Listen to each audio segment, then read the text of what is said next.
Hello नमस्कार दोस्तों, कैसे हैं आप लोग। दोस्तों मैं आप लोगों को बता देना चाहता हूं कि कल पावर स्टार पवन सिंह का बहुत ही बेहतरीन गाने का एक टीजर आउट कर दिया गया है।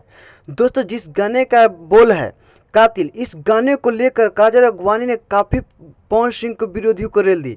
और इतना ही नहीं, इस गाने में काफ़ी बेहतरीन रिस्पॉन्स दिए हैं पावर स्टार पवन सिंह। और इस गाने के जो entry power star Pawan Singh को जो देखने को मिला है, भाई सच में दिल जीत लेगा।